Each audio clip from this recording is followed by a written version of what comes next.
Please welcome the disappointment and housekeeper of the family."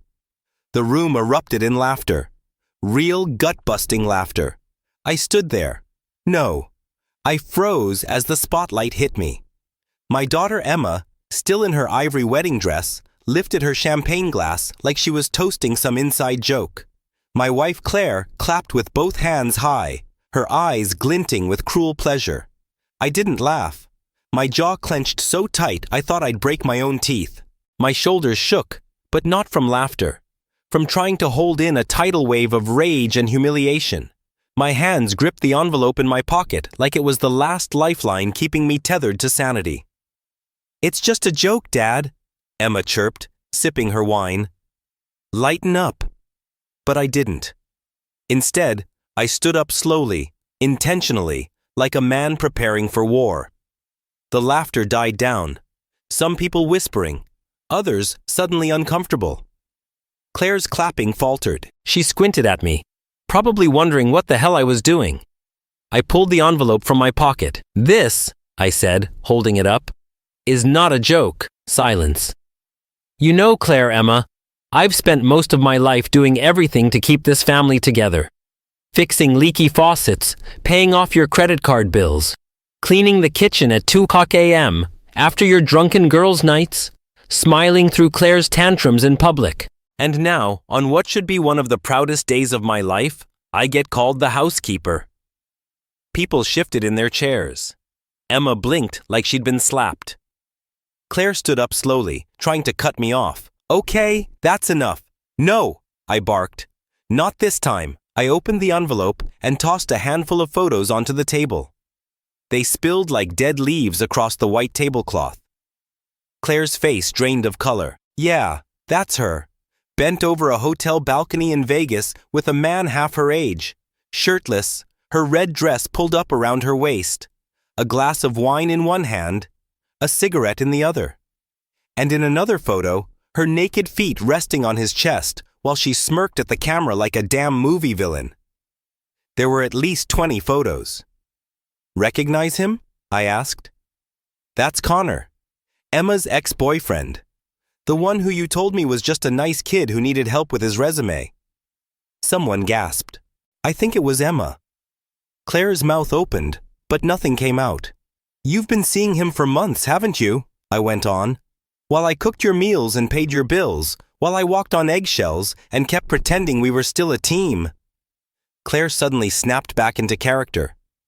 "You snooped through my stuff. You're insane," she screamed, grabbing the photos like they were toxic. "You're embarrassing yourself," I laughed, actually laughed. It was dry, bitter, and broken. But it came from somewhere deep. "You embarrassed me the moment you decided to turn this wedding into a public roast of the man who gave up everything for this family." I turned to Emma. "And you? Calling me a disappointment in front of 200 people? That wasn't a joke. That was years of listening to your mother's poison spill from your lips." Emma's lips quivered. "I didn't mean," "But you did, and it's fine, because now I don't have to pretend anymore." I turned to the crowd. "Enjoy the food. I paid for it. Drink the wine. I paid for that too. But don't worry, I won't be sticking around." Then I walked out, straight past the shocked groomsmen, past the old women clutching their pearls, past the best man still holding his note cards, out into the cold air. And for the first time in 2 decades, I breathed. But this wasn't the end. Because what Claire didn't know was that I had already hired a lawyer, and she was about to lose everything she built on my back. This was just part 1 of my revenge. I didn't go home that night. I checked into a hotel downtown, somewhere clean, quiet, with a king-sized bed I didn't have to share with someone who reeked of cheap perfume and betrayal. I lay there for hours, staring at the ceiling, the laughter from the wedding echoing in my skull like some sick laugh track. I kept seeing Claire's smug face when the MC announced me, the way her red lips curled into a smirk, the way she leaned into the attention like she'd planned it. Maybe she had. She always needed an audience. That's the thing with people like her. They don't cheat for love. They cheat for drama, for power, for attention. The next morning, I texted my brother Dan. Told him everything. He just replied, "I knew something was off with her years ago, but you were too deep in it." Yeah, I was. I was so busy trying to save my marriage, I didn't notice it was already in flames. 2 days passed. No call, no text. Claire didn't even pretend to apologize. But on the third day, the silence broke. She showed up at the hotel. I heard the banging on the door before I even saw her. I opened it slowly. There she was. Perfect makeup, tight black dress, sunglasses too big for her face. She looked more like she was going clubbing than trying to fix a marriage. "You were out of your fucking mind," she said, barging in without being invited. "You humiliated me at our daughter's wedding." "Funny," I said. "I thought that's what you did to me." "I told you Connor was just helping me with the event planning," she snapped, crossing her arms. "In Vegas? In lingerie?" I pointed out. "You think I'm blind or just stupid?" She had the nerve to roll her eyes. "You're overreacting. We had a few drinks. It got flirty. That doesn't mean anything happened. I've got pictures, Claire." Her voice dropped to a low hiss. "Yeah, and you violated my privacy to get them. That'll look real good in court." I couldn't help but laugh. Cold. Humorless. "Oh, so now you care about what looks good? After turning me into the punchline at our daughter's wedding?" "That was Emma's idea," she snapped. "It was supposed to be funny. You're always so sensitive." "I gave up promotions to stay closer to home," I said. "I worked double shifts when Emma got sick in high school, so you didn't have to. I let you throw money at every stupid boutique business idea you had. And you call me sensitive?" Her face twisted, and she started pacing like a caged animal. "You don't get it. I've been bored, Jason. This marriage, it's like living in a dentist's waiting room. You think being loyal is enough? You think being a good little husband who pays the bills is sexy?" There it was. The truth. Ugly, venomous, but real. I let the silence hang. Let her words rot the air. Then I said, "So that's what I was? A boring old wallet?" "You made it easy," she said. No remorse, no shame, just those dead shark eyes. "And Connor? He made me feel alive again." I stepped closer. She didn't flinch. "You think I'm going to fight to keep you?" I said. "You think I'm that pathetic? I'm not here to beg, Claire. I'm here to end this." She tilted her chin up like she was challenging me. "Go ahead, file.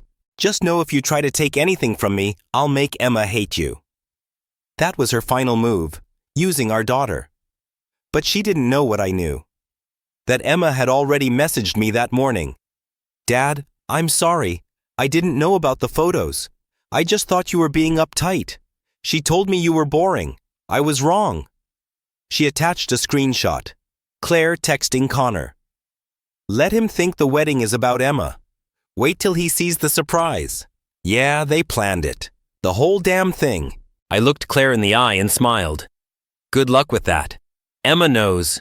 She's not on your side anymore." For the first time in years, I saw fear in her eyes. Real fear. Then I opened the door and said the sweetest words I've ever spoken. "Get the hell out of my life." She walked out slowly, stiffly, like someone who just realized the game was over. But for me, this was just beginning. The divorce papers were ready by the end of the week. I didn't hesitate, didn't second guess. I'd spent too many nights pacing the floor, wondering what I did wrong. Turns out the only thing I did wrong was love the wrong woman too deeply. Claire refused to sign at first. Of course she did. She thought she still had leverage. She showed up to my lawyer's office in a tight blazer, all charm and fake innocence, trying to sweet-talk her way through the legal talk. "You're really going to throw everything away over a few stupid mistakes," she said, legs crossed, voice dripping sugar. I didn't look at her. I looked at the documents, at the section where we divided assets. "You threw everything away the second you climbed into bed with our daughter's ex-boyfriend." Claire's expression twitched, just for a second, before her mask slipped back on.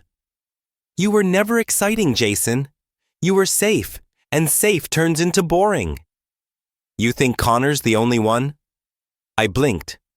My lawyer raised an eyebrow. "What do you mean?" I asked slowly. She smirked. "You think I just tripped and fell into Connor? Please, there were others. That guy from my spin class. The trainer at the gym. Hell, even that family friend you never liked. Mark. The one from the lake house. Yeah, him too. It was like taking a shotgun to the chest. All the flashbacks, missed calls, girls' weekends, gym sessions that ran late, rushed through my brain like a movie montage from hell. And the worst part? I knew. Deep down, I always knew.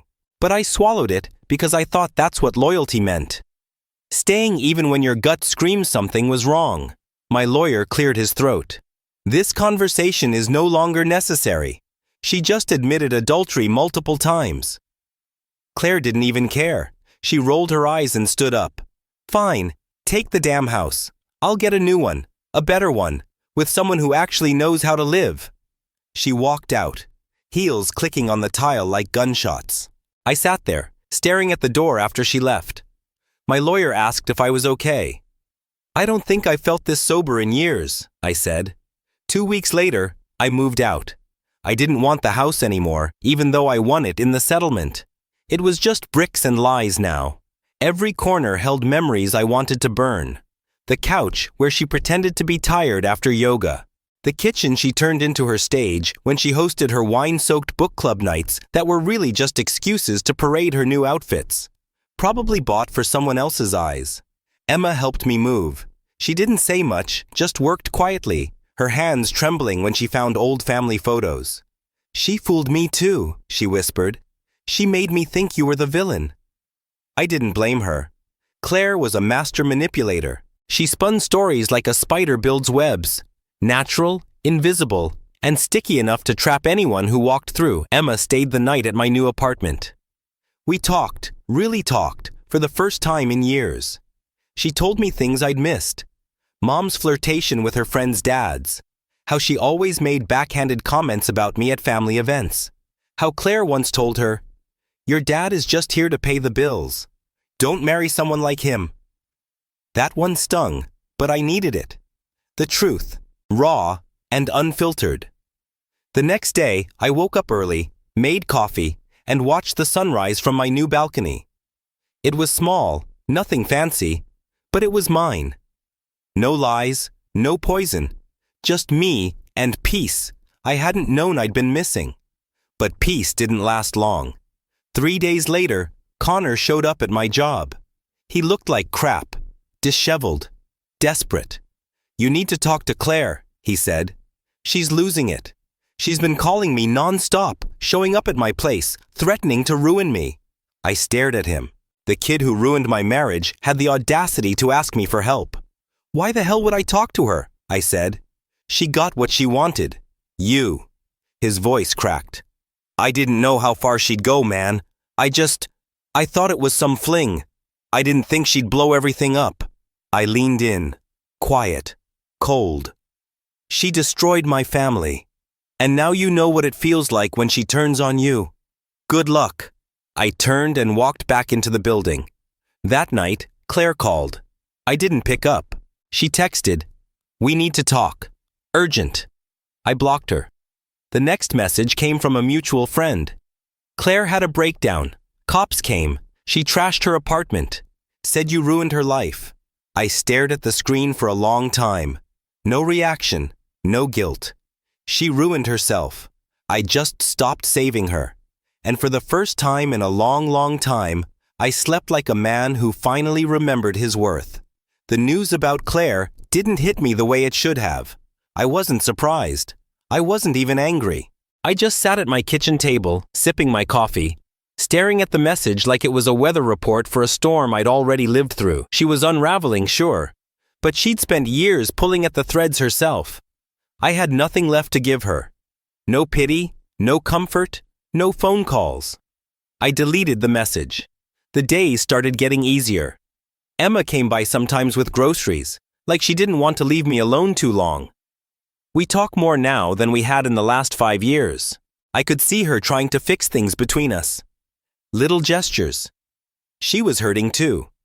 And I was finally strong enough to be there for her. Not just exist as the guy paying for everything in the background while her mother turned me into a ghost. But just as things started to settle, Something else hit. I got served. Claire was suing for emotional distress, suing me after everything. After she cheated. After she publicly humiliated me. After she told me to my face that I was just safe and boring. And now she wanted to claim I ruined her reputation? My lawyer laughed when he read the paperwork. This is a desperate move, Jason. She's spiraling. I nodded, but I wasn't smiling, because deep down, I knew this was her last card. And someone like Claire, she wasn't going to go down quiet. She wanted a show, so I gave her one. I countersued. Defamation. Mental anguish. Destruction of property. Because after she trashed her place, she tried blaming me for the damage, saying I'd forced her into it emotionally. But this time, I had everything documented. The photos, the text messages, the bank statements showing transfers to hotel rooms and spa visits on weekends when she told me she was visiting her sick cousin. My lawyer built the case like a fortress, and I showed up to court in a black suit. Clean-shaven, calm. Claire showed up late, sunglasses on, jaw clenched, with some third-tier attorney who looked like he hadn't read half the files. When the judge asked her for evidence of emotional distress, she talked about the wedding incident, how humiliated she was, how I'd shamed her in front of everyone. And then the judge turned to me. I didn't speak with rage. I didn't cry. I just laid it out. She orchestrated a public joke at my expense at our daughter's wedding. She mocked me, called me a disappointment while she sat there laughing. I stood up and told the truth.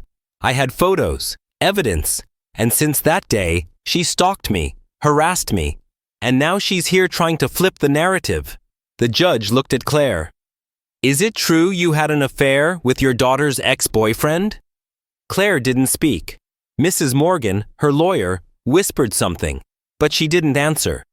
Her silence was enough. We won easily. She was ordered to pay my legal fees. Her claim was thrown out.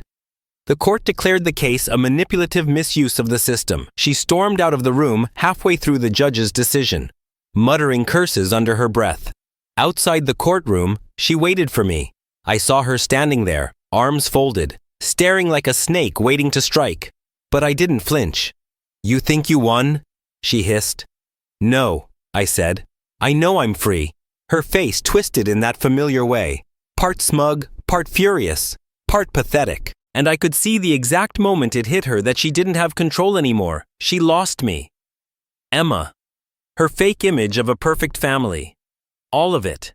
I turned my back on her for the last time. That night, Emma brought over a bottle of wine. We sat on the balcony, the sky soft with clouds, the city breathing below us. I still can't believe she did all that, she said, voice low. I can, I replied. But I'm done letting it define me. She looked at me. I'm proud of you, Dad. Those words undid me more than anything else. I smiled, blinked away the sting in my eyes, and raised my glass. To new beginnings. She clinked her glass against mine. To truth.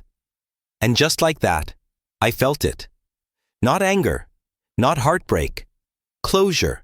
It had been 3 months since the court hearing, and Claire had gone quiet. No texts, no surprise visits, no fake emergencies, just silence. And silence, for the first time in years, felt like freedom. I'd started doing things I'd forgotten I even liked. I joined a boxing gym. Nothing serious, just a few times a week to sweat out the leftover anger. Picked up photography again. Took weekend road trips by myself. No explanations needed. No one asking me why I spent so much on gas or acting like my time was theirs to manage. And Emma? She kept coming around. We were rebuilding something real. It wasn't perfect. There were still long pauses or moments where I saw guilt flash behind her eyes. But it was honest. One Saturday afternoon, we went to lunch. A quiet diner out near the lake. The kind of place where the server remembers your name after the second visit. Emma was poking her fork through a salad she wasn't eating. She called me, she said, eyes fixed on the lettuce.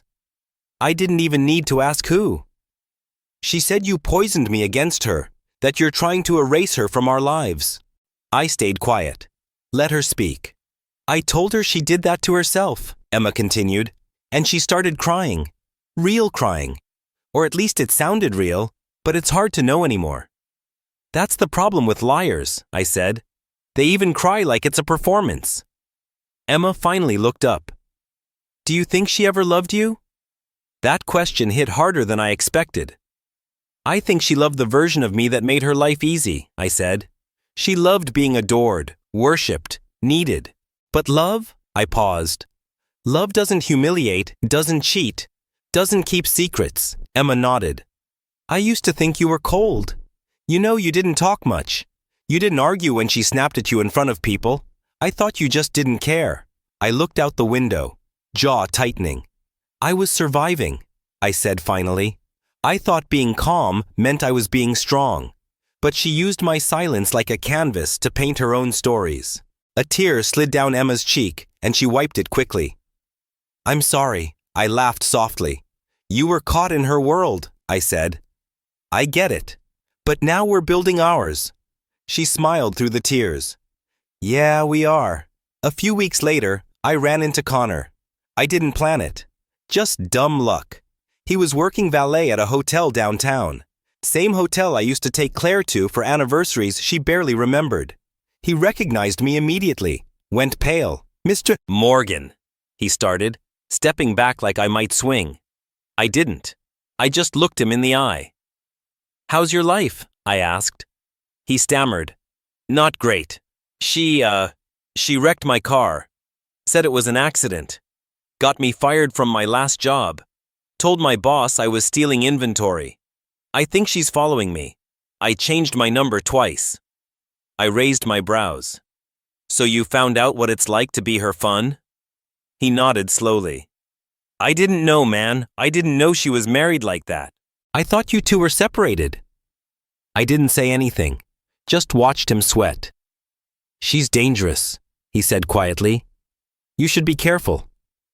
I don't need to be careful anymore, I replied. I'm not in her orbit. You are. He swallowed hard. I walked away, never looked back. That night, I sat on my balcony again. There was a soft breeze, a half glass of whiskey in my hand, and the sound of traffic somewhere far off below. I pulled out a photo from my wallet, an old one from before things turned to ash. Claire, Emma, and me. Back when we all smiled for real. I stared at it for a while, then tore it in half. Not out of spite, not out of rage, just acceptance. Some people aren't meant to be part of your whole story, just a chapter. A loud, messy, destructive chapter. And when that chapter ends, the best thing you can do is close the book and write something better with your own pen. A few months passed. The air felt different now. Not just outside, but inside me, lighter, quieter. It's strange how peace feels foreign when you've lived so long in chaos. Like silence after years of static. I didn't miss the fights, the accusations, the guilt trips, and forced smiles at dinner parties. One morning, Emma called me, out of breath. I could hear the wind through her speaker. She's at my apartment. My stomach tightened. Claire? Yeah, she's drunk or high, I don't know. She was banging on my door, screaming about how I ruined her life, that I took your side. I didn't even open the door, Dad. She sat outside yelling for 20 minutes before stumbling back into the elevator. I closed my eyes. The same cycle. Always returning. Always needing someone to blame. Do you want me to come over? I asked. No, Emma said. I'm okay now, but I think she's breaking for real this time. She was breaking. Word got around that Claire lost her job. Something about screaming at a client, throwing a coffee mug in the office. Rumors, but they felt accurate. She burned every bridge she ever walked on. And now, finally, the fire reached her own front door. The difference now? I wasn't the one trying to put out the flames anymore. I had my own life again. I met someone, actually. Her name's Rachel. Not a rebound, not some dramatic plunge into romance. She's calm, thoughtful. She listens. Listens without judgment or suspicion. She asks about my day, remembers little details, laughs at my dry jokes. I didn't think I'd ever trust someone again. But Rachel never forced it. She just showed up, gently. And one day, after she'd stayed over and made pancakes while humming to herself in my kitchen, I realized I wasn't looking over my shoulder anymore. I wasn't holding my breath. I told her everything eventually. The wedding, the photos, the courtroom, the pain. I expected her to flinch, maybe excuse herself, say she needed space. She didn't. She just said, "I'm glad you made it out." That sentence nearly undid me. One evening, Emma invited me over for dinner. I brought a bottle of wine and a plant Rachel had picked out. Emma opened the door with a smile that wasn't forced. She looked lighter too. We'd all been carrying weight for years that didn't belong to us. Halfway through dinner, Emma looked up from her plate and said, "Do you ever think she'll change?" I didn't answer right away. I pushed some mashed potatoes around my plate. "Change," I said. "I think people like her evolve. Not because they want to, but because they have to when no one else is left to feed their chaos." Emma nodded slowly. "She called me again yesterday. Said she's living with some guy in Florida. Says she's working on herself." "Working on herself," I repeated, almost amused. "She said she forgives you." I laughed out loud. A real laugh this time. Of course she does. Forgiveness is her favorite illusion. She gives it like it's a gift after she's done destroying you. Emma cracked a small smile. "I told her to lose my number." I looked at her and felt a quiet kind of pride. After dinner, I walked home. It was cold but clear. I looked up at the stars, thinking how strange it is that life keeps going after everything. You don't think it will. Not when you're in the middle of it. Not when the woman you married is tearing down your soul one lie at a time. But it does. You heal slowly, then faster. Then one day, you catch your reflection in the mirror and don't see the man she convinced you were. You see someone whole again.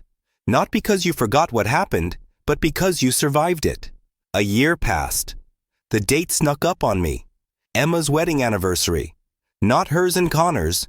Thank God. He vanished after Claire torched his life, moved to Arizona, got engaged to someone new according to social media. Good luck to her. Emma had married Daniel instead. A quiet, decent guy who worked in IT, hated drama, and loved her with a steadiness that reminded me of what love should look like. Their wedding had been small. No speeches, no roasts, no spotlights. I walked her down the aisle, and when the music played, I didn't cry. I just smiled, really smiled, like I'd finally been forgiven by the universe. Claire wasn't invited. Emma made that decision. I didn't push her.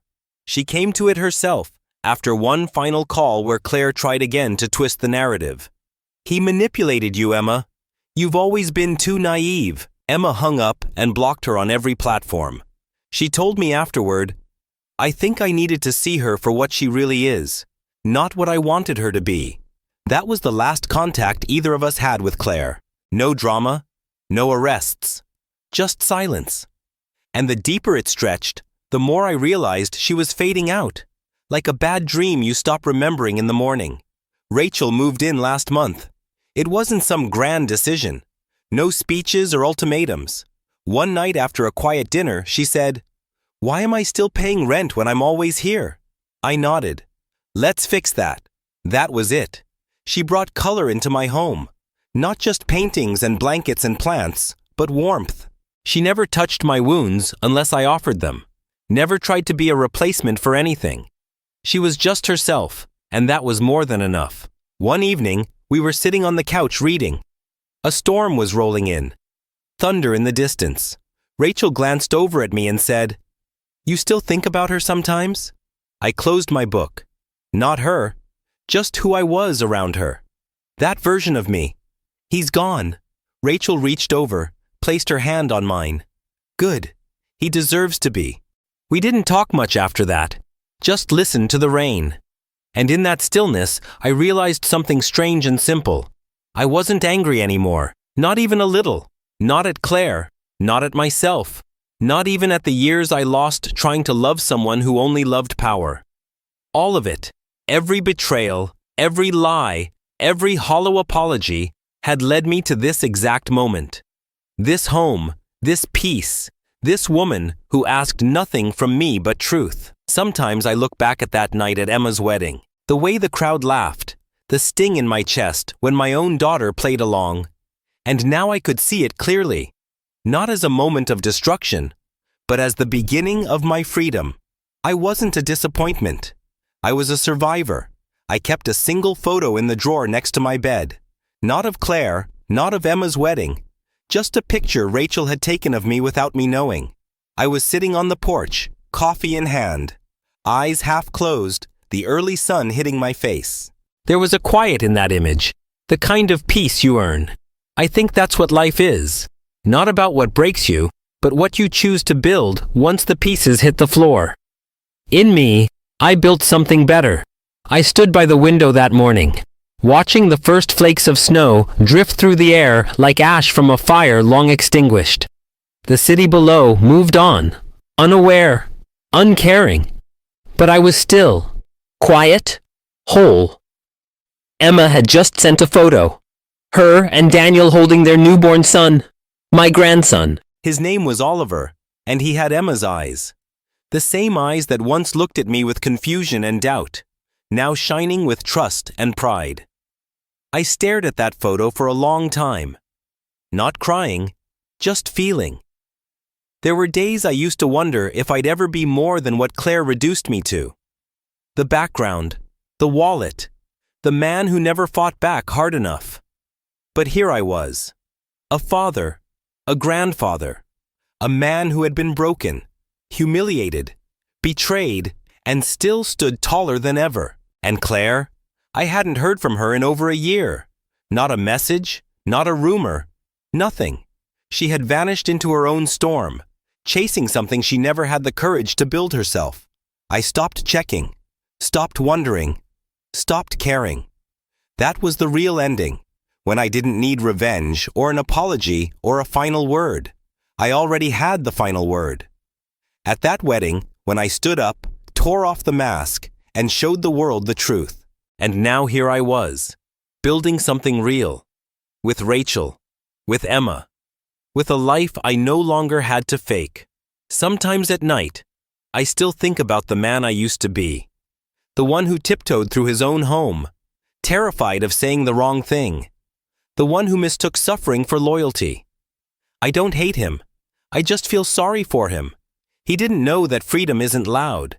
It's not a scream or a punch or a slammed door. It's quiet. It's calm. It's looking at yourself in the mirror and finally saying, I'm enough. So if you're reading this, if you're that man right now, still in the thick of it, listen to me. You are not weak for leaving. You are not selfish for saving yourself. And you are never, ever too far gone to start again. The chapter is over. And what comes next? That's entirely up to you.